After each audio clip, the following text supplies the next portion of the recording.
Hello friends, welcome to Honey GS classes. 19 September daily current affairs with GS points. So first article మనకి పాత parliament భవనానికి PM Modi కొత్త పేరు ఇవ్వడం జరిగింది. సో ఆ పేరు ఏంటని చెప్పేసి గుర్తుపెట్టుకోవాలి. ఇది డిఎస్సి వాళ్ళకు అండ్ టీఎస్పీఎస్సి ఏపీపీఎస్సి వాళ్ళకు కూడా ముఖ్యమైన అంశము. సో పాత పార్లమెంటు భవనం పేరు ఏంటి అంటే ఇక్కడ సంవిధాన్ సదన్ లేదా కాన్స్టిట్యూషనల్ హౌస్గా పేరు మార్చడం జరిగింది. సో కాన్స్టిట్యూషనల్ హౌస్ అని చెప్పేసి పిలుస్తాం. ఇది పిఎం మోడీ గారి పేరు, రైట్. ఇన్ఫ్యాక్ట్ మనకి పాత పార్లమెంటు భవనాన్ని ఈ ఎడ్విన్ లూటియన్స్, హెర్బర్ట్ బేకర్లు వాస్తుశిల్పి అని చెప్పేసి మనకు తెలుసు ఆల్రెడీ. సో పాత పార్లమెంటు భవనం ముగిసిన అధ్యాయము సెప్టెంబర్ 18 నుంచి కొత్త పార్లమెంటు భవనంలో సెషన్స్ కండక్ట్ చేస్తున్నాము. ఈ సందర్భంలో పాత పార్లమెంటు భవనం అనేది ఏ విధంగా పేరు మార్చుకున్నాము అంటే కాన్స్టిట్యూషనల్ హౌస్ లేదా సంవిధాన్ సదన్ అని చెప్పేసి పేరు మార్చుకోవడం జరిగింది. నెక్స్ట్ ఈ ఎకనామిక్ కిందికి వస్తుంది. S&P అనే సంస్థ ఇండియా యొక్క జీడిపిని అంచనా వేసింది.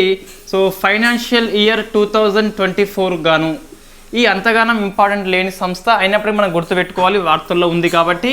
ఎంత అంటే 6.6గా అంచనా వేయడం జరిగింది. అంతకుముందు 5.9 ఉండే. సో మనకి 6.6కి పెంచడం జరిగింది. భారతదేశం యొక్క జీడిపి 2023-24 ఇయర్లో S&P అనే సంస్థ 6.6గా అంచనా వేయడం జరిగింది. మనం ఇంతకుముందు 3-4 డేస్ బ్యాక్లో ఆర్బీఐ ఎంత, IMF ఎంత, వరల్డ్ బ్యాంక్ ఎంత, ADB ఎంత అని చెప్పేసి ఒక దగ్గర మనం అధ్యయనం చేసినాం. చూస్తే సరిపోతుంది దీనికి అనుబంధంగా. నెక్స్ట్ ఒక పోర్టల్ మనకి వార్తల్లో ఉన్నది, బీమా సుగమ్ అని చెప్పేసి పిలుస్తాం. సో బీమా సుగమ్ అనే పోర్టల్ మనకి వార్తల్లో ఉన్నది. ఈ బీమా సుగమ్ అనే పోర్టల్ అనేది ఇంకా అమల్లోకి రాలేదు. బట్ ఇది ఎలా అమలు చేయాలని చెప్పేసి IRDAI సంస్థ అయితే ఒక కమిటీ నియామకం చేసింది. అందుకు మనకి మళ్ళీ వార్తల్లో వచ్చింది. మనం ఇంత డిస్కస్ చేసిన అంశమే. బీమా సుగమ్ అనే పోర్టల్ ఎందుకోసం వచ్చింది అంటే ఇది ఎవరైతే మనం బీమా కొనుగోలు చేస్తామో, ఇన్సూరెన్స్ కొనుగోలు చేస్తామో, అది లైఫ్ ఇన్సూరెన్స్ కావచ్చు, లేదా హెల్త్ ఇన్సూరెన్స్ కావచ్చు, జనరల్ ఇన్సూరెన్స్ కావచ్చు, మోటార్ ఇన్సూరెన్స్ కావచ్చు, అది సో మనం ఈ ఆన్లైన్ వేదికగా చేసుకొని కొనుగోలు చేసేందుకు ఈ పోర్టల్ పనిచేస్తుంది. ఇది ఎలా పనిచేస్తుంది మనకి ఇంకా ఎటువంటి విధానాలు రాలేదు. బట్ జస్ట్ ఏంటంటే ఈ ఎవరైతే కస్టమర్స్ ఉన్నారో కస్టమర్స్ ఖాతాని కొనుగోలు చేయవచ్చు, బీమాని కొనుగోలు చేయవచ్చు. ఆ బీమా పూర్తయిపోయిన తర్వాత మెచ్యూరిటీ యొక్క సొమ్ముని మనం క్లెయిమ్ చేసుకోవచ్చు అని చెప్పేసి ఈ పోర్టల్ అందుకోసం పనికొస్తుంది. ఈ పోర్టల్ అనేది 2024 మార్చి మాసం నుంచి అమల్లోకి వస్తుందని చెప్పేసి IRDAI సంస్థ చెప్పింది. ఎందుకు IRDAI సంస్థ చెప్పింది అంటే భారతదేశంలో ఇన్సూరెన్స్ యొక్క రెగ్యులేటరీ బాడీ ఏంటి అంటే IRDAI సంస్థ అని చెప్పేసి పిలుస్తాం. సో మనకి పోర్టల్ ఏంటి అంటే ఈ ఇన్సూరెన్స్ అనేది మనము బాండ్ని కొనుగోలు చేయవచ్చు. మనకు ఇష్టం వచ్చిన బాండ్ని ఎంపిక చేసుకునే స్వేచ్ఛ అయితే ఈ పోర్టల్ మనకి కల్పిస్తుంది. సో ఇది బీమా సుగమ్ అని చెప్పేసి పిలుస్తాం. నెక్స్ట్ ఆర్ట్ అండ్ కల్చరల్ కిందికి వస్తుంది. 4th ఆర్టికల్ మనకి యునెస్కో యొక్క సో ఇటీవల మనకి వరల్డ్ హెరిటేజ్ సైట్గా 41ది ఏంటి శాంతినికేతన్ మనం లాస్ట్ క్లాస్ డిస్కస్ చేసినాం కదా. దీనికి అనుబంధంగా సో 42nd వరల్డ్ హెరిటేజ్ సైట్గా భారతదేశంలో హోయాసల దేవాలయాలు గుర్తింపు పొందినాయి. So very very famous Hoysala temples అనేది భారతదేశంలో 42nd వరల్డ్ హెరిటేజ్ సైట్గా యునెస్కో గుర్తించింది. సౌదీ అరేబియాలో జరిగిన రియాద్ మీటింగ్ లోపల ఈ గుర్తింపు వచ్చింది. యునెస్కో హెడ్ క్వార్టర్ మనకి ప్యారిస్లో ఉన్నప్పటికీ ఏమంటున్నా వరల్డ్ హెరిటేజ్ సైట్ యొక్క కమిటీ అనేది సౌదీ అరేబియాలో ఉన్న రియాద్ లోపల మీటింగ్ పెట్టుకొని ఫస్ట్ది శాంతినికేతన్ ఫ్రమ్ వెస్ట్ బెంగాల్, 42ది ఇన్ఫ్యాక్ట్ వరల్డ్ హెరిటేజ్ సైట్గా మనకి కర్ణాటకలో ఉన్న హోయసాల టెంపుల్స్ని గుర్తించింది. మొత్తం మనకి 3 టెంపుల్స్ ఉంటాయి. అయితే కరెంట్ అఫైర్స్ దృష్ట్యా ఓన్లీ 42nd ఏంటని చెప్పేసి గుర్తుపెట్టుకోవాలి. బట్ మనకి GS దృష్ట్యా ఆర్ట్ అండ్ కల్చర్ కిందికి వస్తుంది. హోయసాల టెంపుల్స్ అనేది ఎవరు ఎప్పుడు నిర్మాణం చేసిందని చెప్పేసి గుర్తుపెట్టుకోవాలి.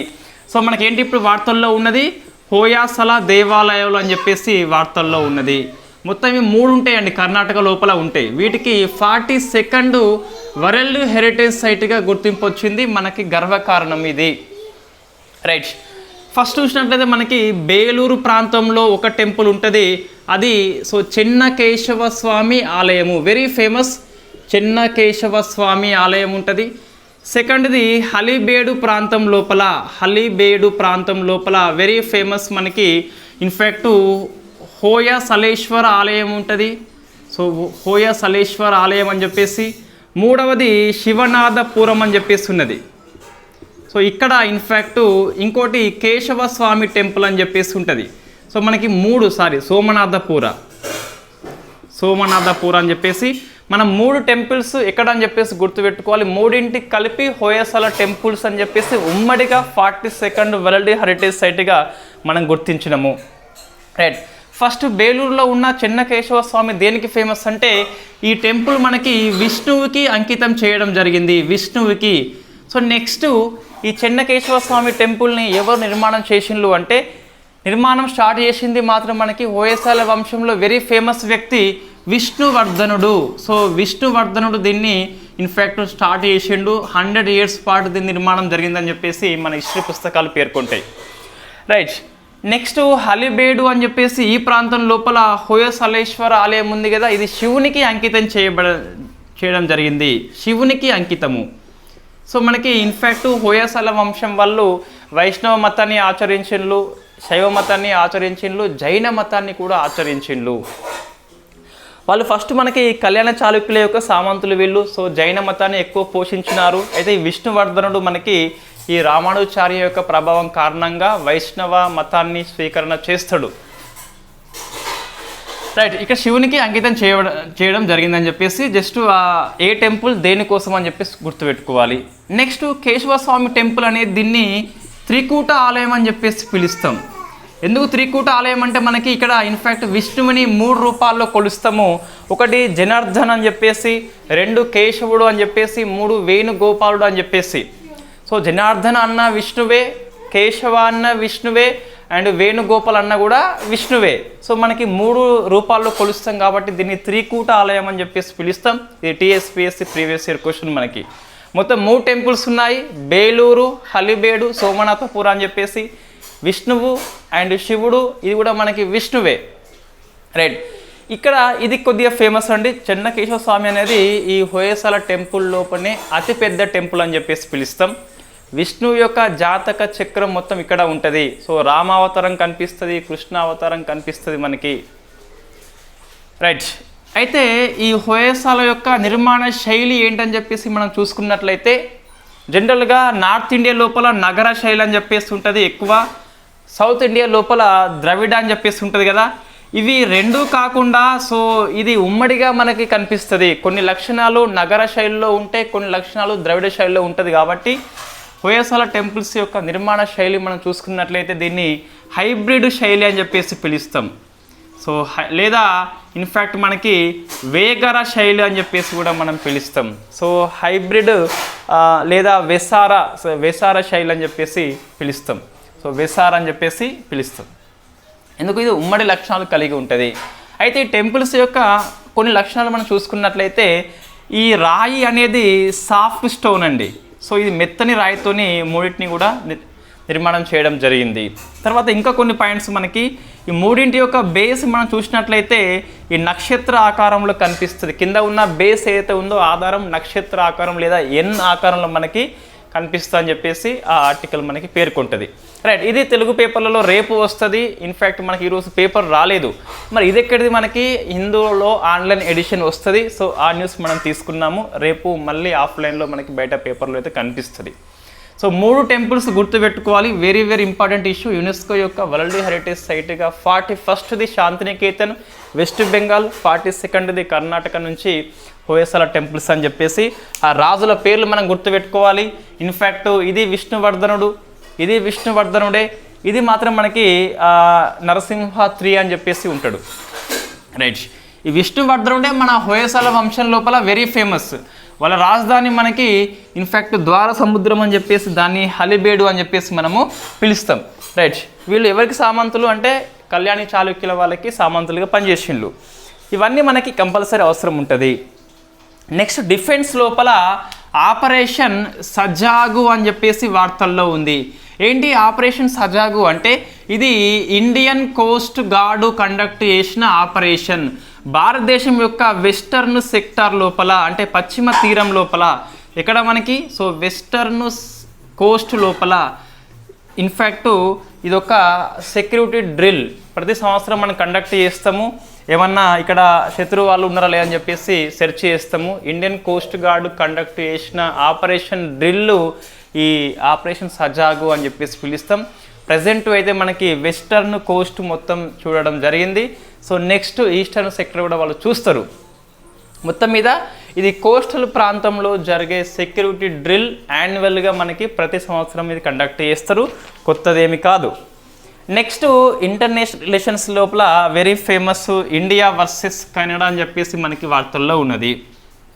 ఖలిస్తాన్ యొక్క అంశం విషయంలో సో ఖలిస్తాన్ అనే అంశం లోపల ఇండియా వర్సెస్ కెనడా ఇది మనకి రేప్ పేపర్లో క్లియర్గా వస్తుందండి.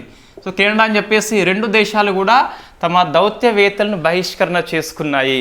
So what is the Khalistan issue? మనం ఒకటి 40 minutes వీడియో ఉంటుంది ఖలిస్తాన్ అంశం మీద. ఈ అమృత్పాల్ సింగ్ భింద్రన్వాల నేపథ్యంలో మనం డిస్కస్ చేసినాము. ఖలిస్తాన్ అనేది ఎలా వచ్చిందని చెప్పేసి సిక్కు వేర్పాటువాద సంస్థ అని చెప్పేసి మనం డిస్కస్ చేసినాం కదా. దానికి అనుబంధంగా ఇండియా వర్సెస్ కెనడా విషయంలో ఖలిస్తాన్ అంశం అనేది ఎలా ఉన్నదని చెప్పేసి డిస్కస్ చేస్తాం. Right, what is the Khalistan, ఎలా పుట్టుకొచ్చింది వీడియో అలా మనం చేసి ఉన్నాము, అందరికీ తెలుసు. అది సోషియాలజీ లోపల వెరీ ఫేమస్ టాపిక్, వేరుపాటువాద ఉద్యమాలు అని చెప్పేసి ఉంటుంది. అందులో ఖలిస్తాన్ ఒక ప్రముఖ అంశం. రైట్, మన కరెంట్ అఫైర్స్ లోపల అమృత్పాల్ సింగ్ నేపథ్యంలో డిస్కస్ చేసినాము. ఇప్పుడు ఏంటి అంటే ఇటీవల మనకి కెనడా లోపల ఒక హర్దీప్ సింగ్ అని చెప్పేసి కెనడా జాతీయుడు సిక్కు వ్యక్తి ఈయన హత్య జరిగిందండి. ఈ హర్దీప్ సింగ్ హత్య చేయించింది ఇండియా అని చెప్పేసి ఇటీవల కెనడా ప్రధాని జస్టిన్ ట్రూడో వ్యాఖ్యానం చేసిండు. సో జస్టిన్ ట్రూడో అని చెప్పేసి కెనడా ప్రధాని యొక్క వ్యాఖ్య ఏంటి మనకి? ఫస్ట్ ఈ హర్దీప్ సింగ్ యొక్క హత్య వెనుక ఇండియా ఉందా లేదా అని చెప్పేసి మేము సెర్చ్ చేస్తున్నామని చెప్పేసి ఒక చెప్పడం జరిగింది. నెక్స్ట్ ఇండియా స్పందించింది, ఇది కేవలము రాజకీయ పూరితమైన ప్రకటన. ఎందుకు? కెనడాలో మనకి ఎన్నికలు వస్తున్నాయి, సిక్కుల యొక్క ఓట్ల కోసము సానుభూతి కోసము కెనడా రాజకీయం చేస్తుందని చెప్పేసి ఇండియా స్పందించింది. సో రాజకీయమైన ప్రకటన అని చెప్పేసి ఇండియా స్పందించింది. ఈ హర్దీప్ సింగ్ హత్య విషయంలో కెనడా ప్రధాని యొక్క వ్యాఖ్యలకి స్పందనగా ఇండియా ఏం స్పందించింది అంటే రాజకీయమైన అంశం అని చెప్పేసి స్పందించింది ఇండియా. నెక్స్ట్ ఏమైంది? కెనడా మళ్ళీ స్పందనగా భారతదేశం యొక్క దౌత్య కార్యాలయం లోపల ఒక అధికారిని సస్పెండ్ చేసి పడేసింది, బహిష్కరణ చేసింది, ఇండియాకి వెళ్ళిపో కెనడాలో వద్దు అని చెప్పేసి. ఇండియా ఏం స్పందించింది అంటే కెనడా దౌత్య కార్యాలయం లోపల ఉన్నటువంటి ఒక ఆఫీసర్ని కూడా బహిష్కరణ చేయడం జరిగింది. సో మనకి ఎగ్జామ్ దృష్టి అవసరం లేదు, కానీ జస్ట్ ఈ ఖలిస్తాన్ అనే అంశం ఇష్యూ ఉంది, మనం డిస్కస్ చేసుకోవాలి, చేసినాం కాబట్టి మళ్ళీ ఇక్కడ అవసరం లేదు. రైట్, అయితే ఈ ఖలిస్తాన్ వివాదం విషయంలో ఇండియా కెనడా ఇలా కొట్టుకోవడం వెరీ ఫస్ట్ టైం ఏమి కాదు. అంతకుముందు కెనడా లోపల మనకి ఫస్ట్ ఒక 2 అంశాలు మనం డిస్కస్ చేయాలి. హర్దీప్ సింగ్ అంటే ఎవరు అని చెప్పేసి చూసుకున్నట్లయితే ఇతను ఖలిస్తాన్, సో కెనడా జాతీయుడు, సిక్కు మతము. సో ఖలిస్తాన్ టైగర్ ఫోర్స్ అని చెప్పేసి ఒక ఖలిస్తాన్ ఏర్పాటు కోసం అని చెప్పేసి ఈ సంస్థను స్థాపించిండు. ఖలిస్తాన్ టైగర్ ఫోర్స్ అని చెప్పేసి ఉంది. ఈ సంస్థని భారతదేశం అనేది ఉపా చట్టం కింద, so unlawful activity prevention act కింద ఉగ్రవాద సంస్థగా దీన్ని డిక్లేర్ చేయడం జరిగింది రీసెంట్గా. అదేవిధంగా ఈ హర్దీప్ సింగ్ మీద NIA సంస్థ 10 లక్షల నజరానా ప్రకటించింది. ఎవరైనా అప్పగిస్తే గిట్ట 10 lakhs ఇస్తామని చెప్పేసి ఇవన్నీ చేసింది కాబట్టి సో భారతదేశం మీద కెనడా ప్రధాని అనుమానం వ్యక్తం చేయడం జరిగింది. రైట్, ఇప్పుడు ఏంటి అంటే ఇది వెరీ ఫస్ట్ టైం ఏం కాదు అంటున్నాం మనము. ఇంతకుముందు ఏం జరిగింది అంటే జస్టిస్ ఫర్ సిక్కు అనే సంస్థ, జస్టిస్ ఫర్ సిక్కు అనే సంస్థ ఈ బ్రాంప్టన్ అనే నగరం లోపల కెనడాలో ఉంటుంది, వెరీ ఫేమస్ సిటీ. ఈ ఖలిస్తాన్ ఏర్పాటు కోసము భారతదేశానికి వ్యతిరేకంగా రెఫరెండం కండక్ట్ చేసింది. Recent last year current affairs మనం డిస్కస్ చేసినాం. సో బ్రాంప్టన్ అని చెప్పేసి గుర్తుపెట్టుకోవాలి. సిక్కు అనేది జస్టిస్ ఫర్ సిక్కు అనే సంస్థ బ్రాంప్టన్ నగరం లోపల ఖలిస్తాన్ ఏర్పాటు కోసం అని చెప్పేసి రెఫరెండం కండక్ట్ చేసింది. అప్పుడు మనకి వార్తల్లో వచ్చింది కెనడా వర్సెస్ ఇండియా అని చెప్పేసి. హర్దీప్ సింగ్ హత్య నేపథ్యంలో మళ్ళీ ఇండియా వర్సెస్ కెనడా అని చెప్పేసి వార్తల్లో వచ్చింది. అండ్ సంస్థ పేరు ఏంటి మనకి? సో ఖలిస్తాన్ టైగర్ ఫోర్స్ అని చెప్పేసి పిలుస్తాం. ఈ సంస్థని భారతదేశం అనేది అన్లాఫుల్ యాక్టివిటీస్ ప్రివెన్షన్ యాక్ట్ కింద ఉగ్రవాద సంస్థగా డిక్లేర్ చేసింది. ఎన్ఐఏ సంస్థ అనేది భారతదేశంలో ఉంటుంది, అది వెరీ ఫేమస్, మనకి ఉగ్రవాదానికి వ్యతిరేకంగా పనిచేస్తుంది. సో ముంబై దాడుల అనంతరం దీన్ని ఏర్పాటు చేసుకున్నాం మనం ఎన్ఐఏ సంస్థని. సో ఇది ఈ 10 lakhs నజరన ఇచ్చింది మన హర్దీప్ సింగ్ యొక్క పట్టుకోవడం మీద.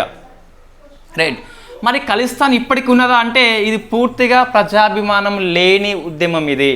సో ఒకప్పుడు 1980s ప్రాంతంలో ఉండే, బట్ మనకి క్రమానుగతంగా పంజాబ్లో డెవలప్మెంట్ జరిగింది కాబట్టి ఖలిస్తాన్ అనేది ముగిసిన అధ్యాయం అని చెప్పేసి చెప్పొచ్చు. ఎటువంటి ప్రజా అభిమానం లేని ఉద్యమం ఇది. కేవలము జియో పాలిటిక్స్ నేపథ్యంలో కెనడా యొక్క సిక్కు ఓటర్ల కోసం అని చెప్పేసి దీన్ని అప్పుడప్పుడు తీసుకొస్తే తప్పితే ప్రజెంట్ అయితే ఖలిస్తాన్ ఏర్పాటు కోసం ఇండియాలో ఎవరు ఫైట్ చేయట్లేదు. చాలా లీస్ట్ పీపుల్ మాత్రం కొంతమంది ఉంటే ఉండవచ్చు. మొత్తం మీద ఇది కేవలం జియో పాలిటిక్స్ కిందకి వస్తుందండి. రైట్, దీంట్లో ఎగ్జామ్ దృష్ట్యా ఏమవసరం అంటే డిఎస్ వాళ్ళు దీన్ని మర్చిపోవాలి. టీఎస్పీఎస్సీ వాళ్ళు జస్ట్ ఈ ఖలిస్తాన్ టైగర్ ఫోర్స్ సంస్థ అని చెప్పేసి హర్దీప్ సింగ్ అని చెప్పేసి గుర్తుపెట్టుకోవాలి. బ్రామ్టన్ సిటీలో రెఫరెండం వచ్చేసి జస్టిస్ ఫర్ సిక్కు అని చెప్పేసి గుర్తుపెట్టుకోవాలి. ఖలిస్తాన్ గురించి మనకి సోషియాలజీ పేపర్లో వస్తుంది, మనం డిస్కస్ చేసినాం ఆల్రెడీ. మళ్ళీ అది ఎక్కువ అవుతుంది, 40 minutes పైగా ఉంటుంది వీడియో ఆల్రెడీ దాని మీద. రైట్, ఇది ఇంటర్నేషనల్ రిలేషన్స్ అంటే ఇండియా కెనడా మధ్య విభేదాలు అని చెప్పేస్తుంది.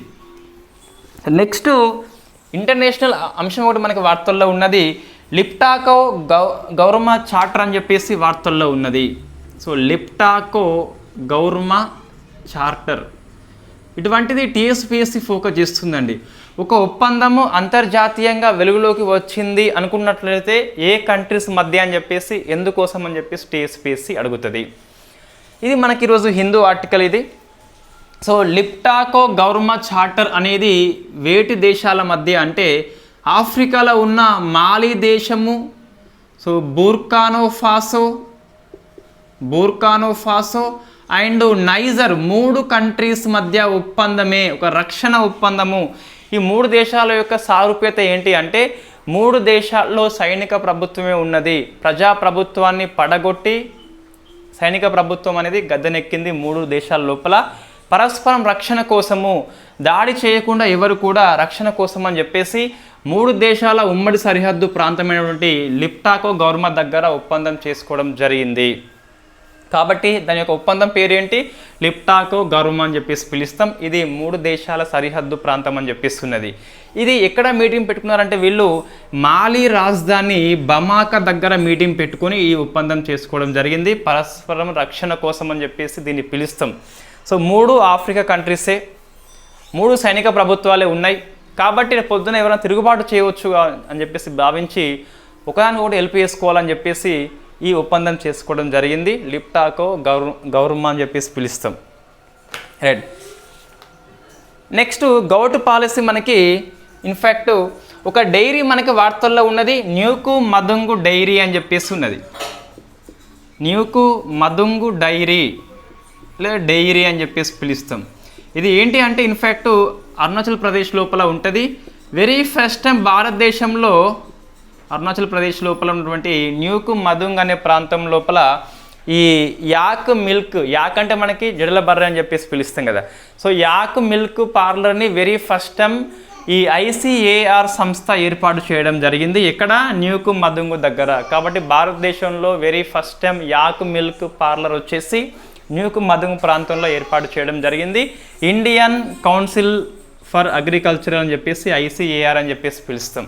ఈ సంస్థ వెరీ ఫస్ట్ టైం ఏర్పాటు చేసింది యాక్ మిల్క్ యొక్క పార్లర్ని ఇక్కడ న్యూకు మదుంగు డైరీ దగ్గర. నెక్స్ట్ ఇంకోటి ఉడాన్ భవన్ అని చెప్పేసి వార్తల్లో ఉన్నది. సో ఉడాన్ భవన్ వచ్చేసి ఏంటి అంటే ఇది సో ఈ సివిల్ ఏవియేషన్ రంగంలో, పౌర విమానయాన రంగంలో నియంత్రణ సంస్థ అని చెప్పేసి కొత్తది ఏర్పాటు చేయడం జరిగింది. దీన్ని ఢిల్లీలోని జఫ్దర్ సింగ్ విమానాశ్రయం లోపల ఏర్పాటు చేస్తున్నాము. మన జ్యోతిరాదిత్య సింధియా ఏర్పాటు చేయడం జరిగింది. దీన్ని ప్రారంభోత్సవాన్ని కండక్ట్ చేసిండు పౌర విమానయాన శాఖ మంత్రి.